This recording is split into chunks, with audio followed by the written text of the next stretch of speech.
This is 99% Invisible. I'm Roman Mars. Look, we've all got problems. Sometimes your problem is a massive roadblock in your life. Or maybe it's this little thing that quietly annoys you that you've learned to grudgingly put up with. But regardless of the size of your problem, it would be so great if someone would just fix it for you. And not just fix it, hyperfix it. On his new podcast, Hyperfixed, host Alex Goldman will get to the bottom of your problem, no matter how big or small. If there is a bottom, results may vary. You may remember Alex as the former co-host of Reply All.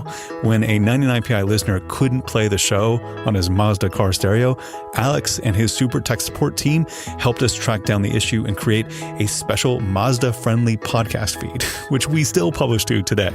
So imagine what he could do for you.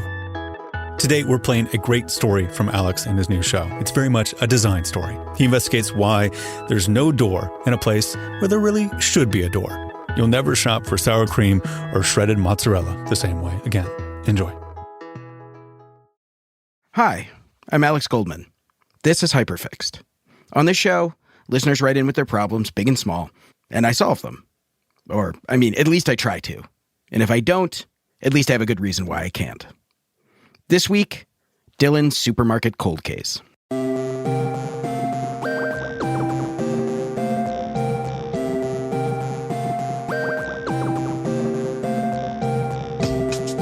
As a person who is close to the grocery store, do you find yourself going like... Oh, every day. Really? You're there every day? Every day I bop over there, milk, to this morning I needed milk, boom. This is Dylan. He lives across the street from a Safeway, and as you heard, he goes there every day. What are you often getting at the store? Man, definitely milk and cereal, bagels, all the breakfast food to eat every meal of the day. What kind of cereal do you rock with? Today it was Captain Crunch, but normally it's like Bran Flakes. And because Dylan is making so many visits to Safeway, he's constantly confronted by this thing. This thing that most people probably wouldn't even question. But Dylan says he's been thinking about it for a long time, actually. And he just didn't have anyone to ask about it. Until I came along. So I can't quite remember what I sent you guys, but the gist of it is like, you go to the grocery store, and it's unlike every other place on earth, their fridges don't always have like doors, right? And you would think that from just like an energy perspective, you would put a door in front of your fridge to not lose all your energy you're putting into cooling it. Okay, this is a great point. It's one that I make to my kids every time I catch them leaving the refrigerator door open at home. I'm like, what are you doing? Were you raised in a barn? You're letting all the cold air out. But for some reason, when I'm in a grocery store and I see row after row of open refrigeration units letting all the cold air out, it doesn't even register to me as a problem. Additionally, like the store has like a heating system, right? So it's like cooling the fridge air, but then it's heating the store air, and it seems like a big waste. And waste is not just some casual concern for Dylan. He co-leads a climate group in Portland, and in his free time, he lobbies Congress about environmental issues. So definitely a big concern of mine is just like the climate environment, but I don't always know the specific science behind like why does a store have this refrigeration unit that does not seem very effective?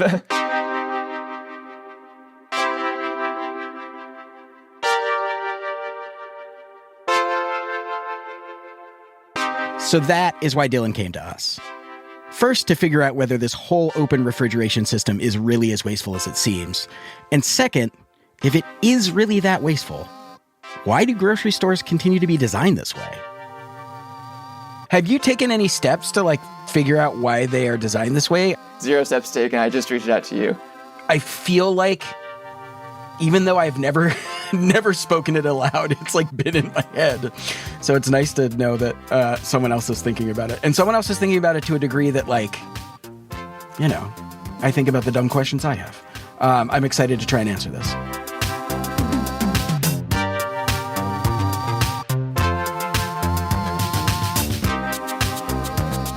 After my call with Dylan, I drove to my local Stop and Shop for some research, which is what I call snacks. And as I walked around the store carrying a bag of Cool Ranch flavored research under my arm, I felt like I was really seeing the place for the first time. More than half of the refrigerated section was completely left open. There were no doors or plastic flaps covering even the most perishable food like yogurt and eggs. And later, when I went to Trader Joe's for more research, I saw that even the ice cream was being kept in open cooling units. Which, given what happens to the ice cream at my house when I accidentally leave the freezer open even a little bit, feels especially insane. None of this made sense to me.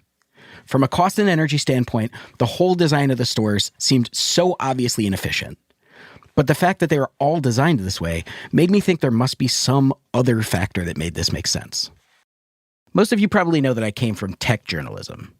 And I learned the reason that a lot of software is designed the way it is to try and manipulate the end user to continue using it or use things a certain way. They call it dark patterns.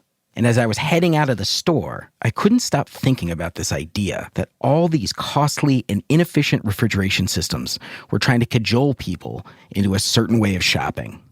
I just needed to find out what that certain way is.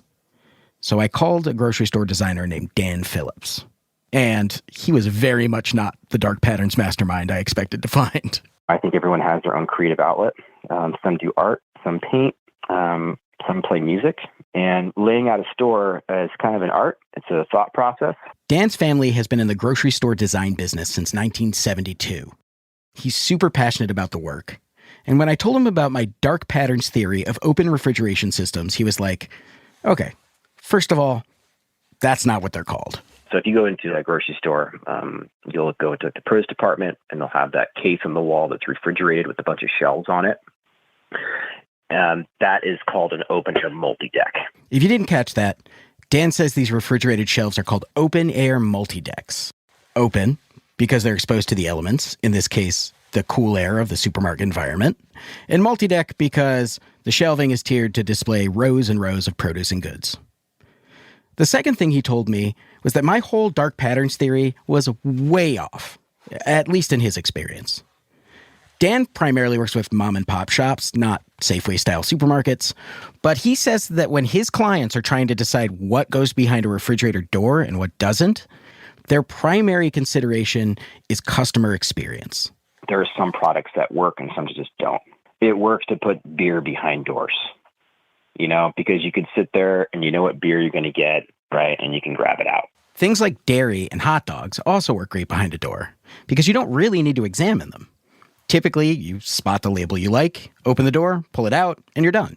For the produce and packaged meat, those doors would be a hindrance there. People will want to hold that open with their cart and look at all the different cuts of prime rib that is there. I never considered the idea that you'd have to stand there with the door open. But now I'm thinking about the things that I get out of the freezer, which are chicken nuggets for my daughter, ice cream, all things that I know I am fully aware of what it's going to taste like. There's not going to be any surprises. It's not going to have, brown spots. It's not going to be a thing that I have to examine. Dan says that if you want to see good customer experience design in action, the best place to go is Costco. Going to Costco is one of my favorite experiences of all time because you can really see customer interaction and flow in a Costco store. Just stand at the end of the frozen food aisle and kind of see how fast people are going in and out of that. And then go stand over by the meat department and just stand in the corner and watch how long people stand in the meat department and see how they interact and go through things and pick things up. And you'll see, okay, here's what doors do and here's what open multi-decks do. And here's the products that are working and don't work. And honestly, it just comes down to making sure that you all are having an enjoyable experience so you come back. No sort of trickery. We just want you to come back and shop the independent store and not go down the street. Dan conceded that his work was driven more by the ideals of a good customer experience than raw dollars and cents data. And I conceded that, yeah, okay, I enjoy examining my meats and cheeses, and putting them behind a door would be a bit of a pain in the ass. By the time I said goodbye to Dan, the idea of open multi-decks didn't seem quite as crazy anymore. But that was before I found out exactly how much energy these multi-decks are using.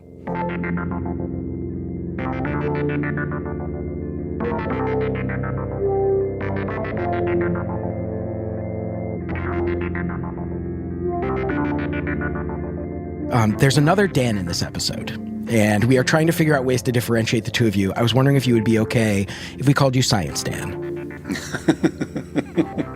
Well, I do prefer Daniel to Dan, but I'm happy for you to call me Science Daniel, or you call me whatever you like. Science Daniel. Perfect.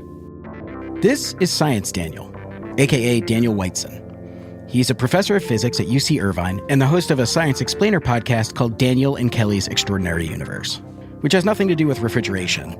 But when I found a paper on the very question we'd set out to answer, and surprisingly, there's a lot of scientific literature on this particular question, I felt like I needed a set of seasoned science eyes to give it a look. I do read a lot of science papers, and it's definitely something you learn how to do. It's like reading a science fiction book. You're like, okay, here comes this bit. Okay, here comes that bit. I need to skim that. Or this part I need to read really carefully. So it's definitely a skill. It's like a muscle. The paper I sent Science Daniel was from 2015. It's titled The Energy Efficiency Paradox, a case study of supermarket refrigeration system investment decisions. And all I wanted to know was, okay, what gives? These open multi-decks are in every store. Can they really be as wasteful as Dylan imagines they are? The fridges are using a huge amount of energy. It's more than 50% of the total cost of the energy of the supermarket. You know, they're like running bakeries, they got lights, they got all sorts of stuff going on in the supermarket, but a huge fraction comes from refrigerating that food and running those freezers. It costs a lot of energy to keep that stuff cold, especially if you don't have doors on it. So yeah, these things are expending a ton of energy. But he also told me the design of the open multi-deck is not the same as when my kids leave the fridge door open at home. It is designed to be more efficient than that. These open door fridges are not totally stupid. It's not just like you take your fridge at home and you remove the door. That wouldn't work very well. A lot of these do have specialized techniques where they like blast the cold air in a wall to use the laminar flow to try to prevent the warm air from leaking in. But still, even all the fancy techniques, etc., you could save at least 30% of the energy cost just by putting doors on these. And I spoke to some climate experts here at UC Irvine, and they estimated that that was a low figure, that with new refrigerators that are much more efficient and well-sealing doors, that number could be at least 50 or maybe even 70%. So it's huge. I read one paper that suggested that the whole country would save like 1 or 2% of our energy costs for the whole country. I can't stress that enough, just by putting doors on the fridges. Science Daniel told us that if grocery stores made the switch from open-air multi-decks to fridge doors, they could save big money, in the billions of dollars over the lifetime of these fridges across the entire grocery industry. Now, I am not a math or science guy, but my understanding is that a billion is a pretty big number, and many billions together is a much bigger number than that. And it's not just that it costs a lot of money to maintain open-air multi-decks. As Science Daniel explains, the fact that you want to be able to reach for your yogurt pops without going through a door is costing us a lot of money and polluting the environment. It's a big deal. Now, the details are important, though. Like, what we're talking about here is energy use, and the impact on the climate depends on where that energy comes from. So, if your supermarket was, for example, completely powered by windmills, then it wouldn't cost anything for the environment to use more of that energy. But if you are burning coal or natural gas or whatever, which is still like 60% of our energy here in the US, then yeah, the more power you draw, the more coal they burn, and your yogurt pops are warming the whole planet. Oh, and there's one more thing that we didn't even consider. That clever design that Science Daniel was describing earlier that allows open multi-decks to run more efficiently than my home's fridge, that's because they use refrigerants. And refrigerants are very bad for the environment, worse than CO2 in a lot of cases. And even on the best refrigeration unit, those refrigerants leak. These refrigerants themselves are really, really bad greenhouse gases. CO2 is a bad greenhouse gas, even though it's a tiny fraction of the Earth's atmosphere. But there are other gases like methane or more complex organic molecules that are even worse, that smaller amounts of can heat up the planet much more. And I read a study from the CBC that said that the environmental impact was equivalent to the emissions of burning billions and billions of pounds of coal, like basically running an extra 150 coal power plants full time. Okay, so it's clear that Dylan was right in more ways than he was even aware of. The current refrigerator system at grocery stores has real environmental impacts. So why aren't grocery stores making the switch if it could save them money and be better for the environment?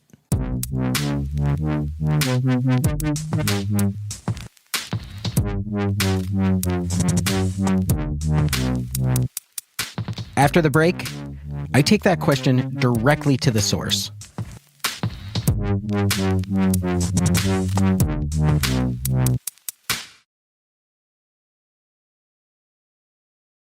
We're back with more from Alex Goldman and Hyperfixed. So, before the break, I found out just how wasteful these open multi-deck systems can be. Which brought me back to the question we started with. Why do so many grocery stores use them? I had a theory that there had to be some ulterior motive, some dark pattern that would make this make sense. And the only people who could say for sure were the owners of Dylan's neighborhood Safeway, Mr. and Mrs. Albertson. You know, because of how Safeway is owned by Albertsons. Anyway, I don't know if that joke lands or not.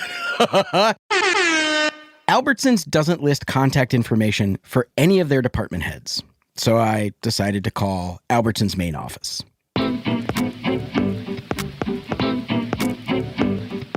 For calling Albertsons Companies in Boise, Idaho. Please choose from the following menu options. For current or prospective suppliers, press 5. Whoa, just hung up on me. Even after I called back, I couldn't get anybody. There's not even a voicemail box. So we tried calling their corporate office. If you are calling about your grocery delivery or pickup, please press 8. They directed me to their head of marketing. Contact with them, but I can certainly ask one of our relevant departments to give you a call back in regards to your issue. But she was on vacation. So we reached out to Kroger, Costco, Whole Foods. Thank you for calling Kroger's Media Relations Department. Please leave a detailed message. By the way, did you know there's only like 5 brands controlling all the major grocery stores in the United States? It's true. Also true is that none of those brands got back to me. Finally, I wrote an email explaining everything I'd learned and sent it to Big Grocery. But as of publication time, I have not heard back. So, while I'd answered one of Dylan's questions, I knew exactly how wasteful these open multi-decks were, I still didn't know why they continued using them. And the supermarkets were not helping. But the clock was ticking. And if I couldn't take this question straight to the source, I thought the next best thing was Paco Underhill, the author of the book Why We Buy, The Science of Shopping.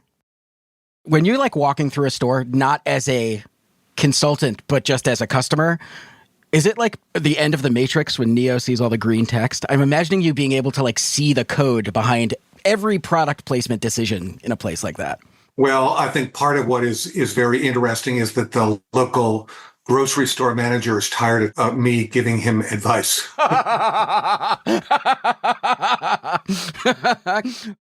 Paco runs a consulting firm called Envirocell that counts nearly half of all Fortune 100 companies as its clients. And the reason they've been able to amass such a prestigious portfolio is because they have this uncanny ability to go into a space, be it a bank or a retail space or a restaurant, and almost immediately identify its inefficiencies. Part of what made us very popular is that we could come back with very immediate suggestions. Here are 10 things that you could do tomorrow, and you can immediately see what the difference is. The reason they're so good at this is because once they go into a space, they collect tons of data. They use everything from cameras and interviews to eye-tracking glasses that record the ways your eyes react to different stimuli as you walk around a certain environment. They even have what they call trackers, which are people who just skulk around the store trying not to be noticed as they watch people shop. And once they get all that data, they analyze it using the principles of environmental psychology, which is what Paco studied in grad school. So I was hopeful that if anyone knew the hidden reason behind why supermarkets were using these wildly inefficient refrigeration systems, it was Paco. And he did. It just wasn't nearly as sexy as I wanted it to be. Well, part of what you need to realize here is that the basic design of a grocery store was done in the 1930s. So, the reason grocery stores are designed this way is not for efficiency and not for return on investment. It's simply because that's the way they've been designed for nearly 100 years, and we are so used to it now, no one has bothered to update it. The physical design of the store and choices where the milk is the farthest fixture away from the front door. All of the chillers tend to be on the periphery because that's where easier to supply power. I mean, there are a bunch of different decisions that were made in the grocery industry in the 1930s, which is 90 years ago, which don't make complete sense today. Including this decision to favor open multi-decks over closed refrigerators, which was made based on the very 1930s idea that supermarket shoppers were primarily homemakers with kids. If you think about somebody who's got a kid with them, is pushing a cart, that they have one hand. And if somebody has to physically open and then physically pick, that's more effort than if they just have to pick. So it's all about ease of use. And that's going to subtly influence the behavior to maybe pick up more stuff. That's correct. It's funny. This may be the only large-scale design choice that I can think of that was made specifically with women in mind. And it was done to get them to spend more money. Paco said from top to bottom, the American supermarket is overdue for a makeover. And if we look at other countries for inspiration, we'll find designs that yield a whole host of different savings, including energy. I can talk about grocery in other parts of the world where rather than going with a 90-degree angle, they deal with a 45-degree angle. And what that means is that while I'm losing 20% of my shelf space, everything is much more visual from the standpoint of the customer. They see more things and are interacting with more things. Oh, if it's at a 45-degree angle, they can see more of the aisle. That's right, correct. Paco also told me that in some Latin American countries, there are supermarkets that get their shelves restocked via forklift. So rather than sending somebody out to, put things back on the shelf from a cart, they come out with a forklift truck, they pick up the shelf, they take it back to the back room. There's a team that restocks it, and then the forklift truck takes it back out on the floor and puts it back in its place. And the cost savings there in terms of labor is about 20%. Is anybody here in the U.S. doing anything like that? Not yet, but maybe soon. I was so impressed by Paco and the way he connected psychology with business to produce real-world results. I asked him, hey, do you have any advice for a budding podcast tycoon like me?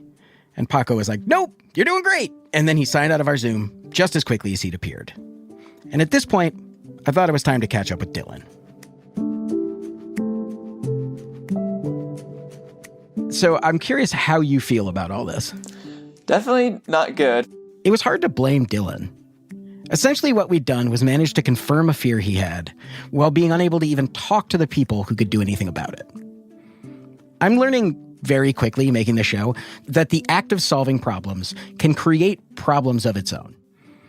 A month ago, I didn't notice that grocery store fridges didn't have doors on them at all. And now, not only has Dylan found his worst fears are true, I feel complicit in polluting the world 2 to 3 times a week. But I also like milk and cucumbers and strawberries, so I can't just not use grocery store coolers. I suppose if there's any silver lining at all, at least I helped prove Dylan was right, that this is something to be concerned about. I guess the knowledge, I'm not insane in thinking that wow, this seems really wasteful. It is really wasteful, it sounds like. And now there's going to be a podcast that many thousands of people will listen to, and they'll be like, that Dylan, he was so right. Vindicated. Now my fiance can't question it. Oh, was she questioning it? No, but I don't think she was like, whatever. There's other things to worry about in this world. I mean, sure there are, but you can go back to if there's any consolation prize in this world, it is being able to tell your significant other, I was right. This is true. This is always true. If you count Dylan, me, Amor, and Emma, that makes 4 of us regular grocery shoppers that are now keenly aware of this one big way we're destroying the planet. That's not exactly enough to start a groundswell of social change, but if you heard this and you too are feeling like crap about buying hummus or whatever, I'll put the contact info for the 5 big grocery conglomerates in the show notes.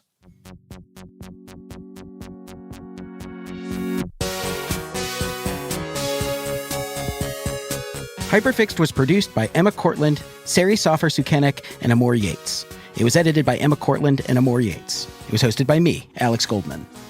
The music is by the Mysterious Breakmaster Cylinder and me. It was engineered by Tony Williams. The episode was fact-checked by Sona Avakian. The bit with the ham horn where it was like, pew, pew, pew, I ripped that off whole cloth from Jamie Loftus. Please listen to her podcast, 16th Minute. It's seriously so good. From this point forward, we are going to have a new episode every other week and bonus episodes in the off weeks.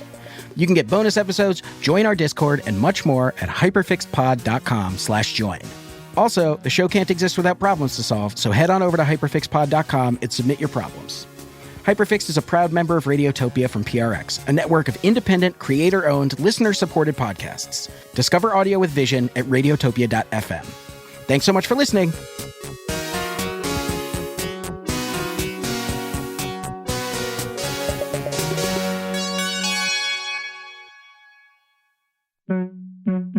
Subscribe to Hyperfixed wherever you listen to podcasts. New episodes every other week and bonus episodes on the off weeks. You can learn more about the show and sign up to be a premium member at hyperfixedpod.com. We'll have a link in the show notes.